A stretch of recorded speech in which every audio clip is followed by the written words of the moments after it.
Bhadrachalam major గ్రామ పంచాయతీని 3 గ్రామ పంచాయతీలుగా ముక్కలు చేస్తూ మన రాష్ట్ర గవర్నర్ గారు ఆర్డినెన్స్ మీద సంతకం పెట్టారు. ఇది సరైనది కాదు. తక్షణం ఈ ఆర్డినెన్స్ని రద్దు చేయాలి. భద్రాచలం గ్రామ పంచాయతీని ఒకే పంచాయతీగా ఉంచాలి అని చెప్పి సిపిఎం పార్టీ భద్రాచలం పట్టణ కమిటీ డిమాండ్ చేస్తోంది. ప్రధానంగా భద్రాచలం గ్రామ పంచాయతీని మున్సిపాలిటీగా అప్గ్రేడ్ చేయమని గతంలో అనేక సందర్భాల్లో అధికారులకు విన్నవించుకున్నప్పటికీ ఉన్నటువంటి చట్టాలు వీటి పరిధిలో భద్రాచలం గ్రామ పంచాయతీని 3 పంచాయతీలుగా విభజించాలని చెప్పి గత ప్రభుత్వం ప్రతిపాదన చేసింది. ఆనాడే ఈ ప్రతిపాదన సరైనది కాదు. 3 పంచాయతీలుగా భద్రాచలాన్ని ముక్కలు చేస్తే నష్టం జరుగుతుంది. భద్రాచలం యొక్క ఏదైతే ఇప్పుడు ఉన్నటువంటి అస్తిత్వం ఉందో అది కోల్పోతుంది అని చెప్పి సిపిఎం పార్టీ దఫాలుగా అనేక పోరాటాలు నిర్వహించింది, ఆందోళన చేసింది. అట్లాగే రిప్రజెంటేషన్స్ కూడా ఇవ్వడం జరిగింది.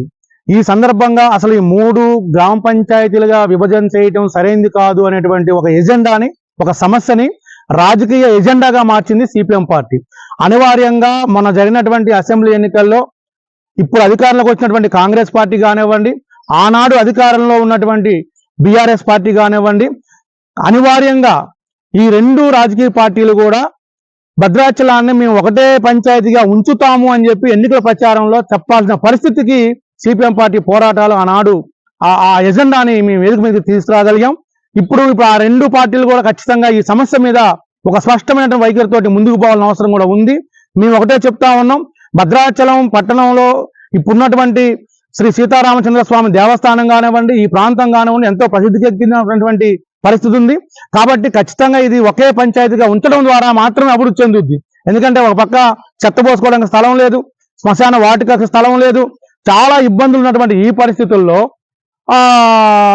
ఉన్నటువంటి పంచాయతీని 3 పంచాయతీలు చేస్తే ఎట్లా దీన్ని పరిపాలన సాధ్యమవుద్ది? అందుకోసం ఏంటంటే ఖచ్చితంగా ఒకటే పంచాయతీ ఉంచాలి, 3 పంచాయతీలు విభజించడానికి వీల్లేదని చెప్పేసి మేము అనేక సందర్భాల్లో చెప్పాం. ఈ మిగతా రాజకీయ పార్టీలు కూడా దాని మీద ముందుకు పోవాలని చెప్పేసి రాబోయే కాలంలో ప్రత్యేకించి దీని మీద మేము ఒకవేళ కనుక ఇది కనుక చేయకపోతే మాత్రం ఖచ్చితంగా ఆందోళన బాట పట్టాల్సిన పరిస్థితి ఉంటుంది.